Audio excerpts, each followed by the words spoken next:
For the No Half Step in Hockey coverage. So, let me deliver the goods. It's time for operation number 732 for the Renegades of Puck. That is right. Show number 732. And in this 41-degree bunker at this moment in hockey history, the Nashville Predators currently find themselves in 5th place in the Central Division. 68 games skated. They have a record of 34, 26, and 8, 76 points. They have a road record of 17, 14, and 4. That's where their next game will take place. We'll talk about that matchup momentarily. They scored 191 goals in the season, and suddenly the goal differential looks a lot uglier than it did 24 hours ago. They've given up 202. That's a goal differential of minus 11 on the season. Now, we will talk about the Central Division updated standings, but realistically, for the Nashville Predators, the only race they're still involved in is the Western Conference wild card bracket, and they are, in quite a bit of danger after this weekend. So let's talk about the Central Division ratings and rankings and standings. That's what they're called. They're called standings.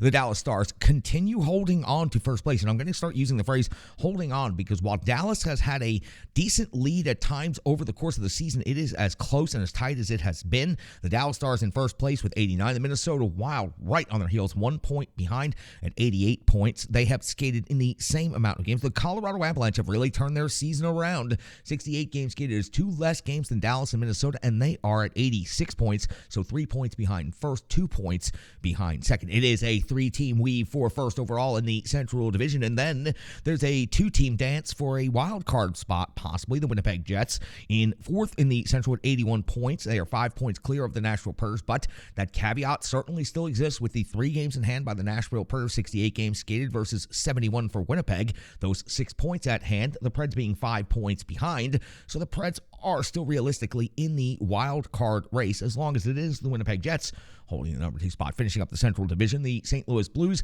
Arizona Coyotes, and the Chicago Blackhawks round out the bottom third of the division. And we have our first little E in the Central Division. It is the Chicago Blackhawks. The Nashville Predators had their chance to put that E on the Blackhawks the other night, but they failed to do so at Bridgestone Arena. Now the Blackhawks have been officially eliminated from the playoffs after today's action. That gets you caught up on the Central Division, but the wild card, which is what the Nashville Predators are still in the hunt for. Seattle is number 1 in the wild card right now. It holds the number 1 wild card spot. The Winnipeg Jets hold the 2 wild card spot, 83 points, 81 points at Winnipeg. Calgary is at 77. Nashville is at 76. Nashville has skated in fewer games than the Calgary Flames, so the Nashville Predators hold the games in hand over Winnipeg and over Calgary. That's why, realistically, they are still in this race, even though it is becoming increasingly more difficult with every single point that they end up losing. Now, for this Nashville Predators team, they are on the second of this 2-game road trip. First at Madison Square Garden. We'll recap that coming up in a matter of minutes. But first, let's go in and preview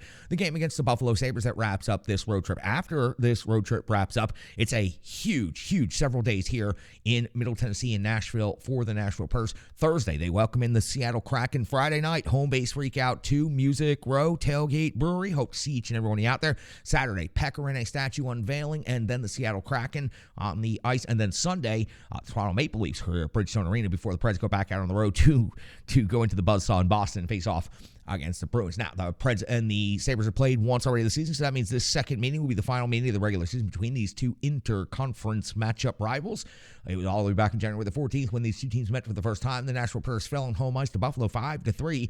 It was Yossi, Luzon, and Johansson with a goal each. Saros took loss 28 out of 33. The Buffalo Sabres at this point in time, 33, 30, and 6, 72 points, 5th overall in the Atlantic. A home record of 13, 19, and 3. Goal differential of -8. And in the exact same situation as the Nashville Predators, they find themselves right about 5 points out of the last wild card spot. So this game for these two teams is critical for both of them. And I wouldn't be surprised if it's a 3-point game if each team comes away with something in this, considering both teams fighting as hard as they are to get those final wild card spots. Now, the Buffalo Sabres in their most recent stretch of action, will go back 5 games as our sample size. That takes us back to March the 11th. It was a 2-1 overtime loss versus the New York Rangers. On the 13th of March, a 4-3 win at Toronto. On the 15th, 5-4 shootout loss at Washington. Then on the 17th of March, 5-2 loss at Philly. And most recently, a 7-0 loss versus Boston. 7-0. Something about that score sounds very familiar. For the Predators, a team that remained for the most part, healthy. I thought it was odd that they stayed so healthy up until, well through the midpoint of the season. The first half of the season, they stayed incredibly healthy. Now they are facing the opposite on the spectrum. Let me just run down the list. These players are listed as day-to-day. The captain, Roman Josi, upper body injury day-to-day. Forsberg, upper body injury day-to-day for his 18th consecutive game.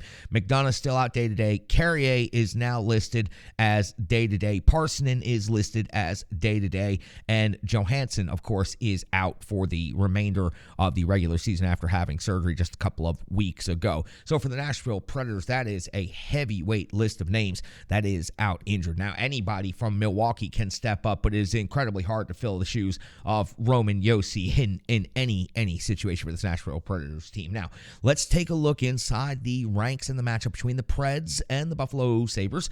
The goals for category, Buffalo, impressive. 3.58 goals per game on the season. That's third best overall in the league. The Nashville Predators are quite the opposite, 28th in the NHL, 2.75 goals per game in the goals against category. Now, the Nashville Predators lead in this metric, 2.94 goals per game against is 12th, while the Buffalo Sabres are giving up 3.68 per game. That puts them at 27th overall in the NHL. In the shots for category, the Nashville Predators have had trouble generating high volumes of shots, especially as of late. 30.2 is their season number. That's 23rd in the league, while the Buffalo Sabres are generating 32.2 shots per game on net. That is 12th best overall in the NHL. In the shots against category, neither of these teams are particularly good in these metrics. 25th rated in the NHL for the Buffalo Sabres with 33.1 against per game, and the Nashville Predators are 26th with 33.3 against. When it comes to special teams now, the Nashville Predators penalty kill is not going to impress anybody. 18.4% is 26th in the NHL. They've converted 38 times out of 207 opportunities. Now, the Buffalo Sabres power play, it might impress you. 24.6% is fourth best in the NHL. So they score 1 out of every 4 power play opportunities they have, and 56 times they have done that out of 228 opportunities on the season. The penalty kill, though, flip these around. It is the Buffalo Sabres with the 31st rated penalty kill in the NHL. 71.8% is their kill rate. They've given up 55 power play goals against. Nashville Predators, though, impressive. Since the All-Star break, 11th in the NHL now overall for the season. They have been an impressive run in the last month or so. 41 power play goals against in the season. 81.9% is their kill rate. Now, when it comes to the individual statistics, we always give you the top 5 scores plus the expected goaltender matchup for the next game. This will be between the Nashville Predators and the Buffalo Sabres. Let's start with the home Buffalo Sabres side of the ledger. Tage Thompson, 42 goals, 45 assists, 87 points. And listen, he is simply a player that does not get enough conversation and enough talk around the league. There is a whole crop of young players that do not get the credit or the headlines that they deserve for what they are doing in the game right now. And Tage Thompson is one of those players. 42 goals, of course, that does lead the Buffalo Sabres. 45 assists, 87 points total. Skinner, 29 goals, 38 assists for 67 points. And Skinner is usually very good against Nashville Predators. Tuck has 30 goals in the season, 34 assists for 64 points. And Tuck, again, another player that usually feasts against Nashville. Dahlin, 14 and 49 for 63, 49 assists out there on the blue line. Cousins, 26 goals, 31 assists for 57 points. And Ukko-Pekka Lehkonen, 15, 11, and 4, 890 save percentage, 3.67 goals against average. On the Nashville Predators, the visiting team side of the stats, it is just hard to look at the stats right now and realize how much of the Nashville Predators' top offense is out right now. The captain, Roman Josi, 18 goals, 41 assists, 59 points, leads the Nashville Predators, currently out day-to-day. It is Matt Duchene at 19 goals and 32 assists for 51 points. He is still in the lineup. Philip Forsberg out day-to-day. 19 goals, 23 assists for 42 points. Tommy Novak, 13 and 17 for 30. Sissons, 11 and 16 for 27. And UC Saros now 26, 19 and 7, 917 save percentage, 2.75 goals against average. Of course, he had 2 periods of relief, 2+ periods of relief against the New York Rangers at Madison Square Garden. That's got you all set up in the standings update in the Central, the wild card, and the matchup between the Nashville Predators and the Buffalo Sabres. We've got the Rebirth Sports full game recap. We're going to MSG. We're taking the elevator up to the 5th floor, and we're recapping exactly what happened. Whew. We're recapping it. We're really doing it. I'll see you in about 30 seconds.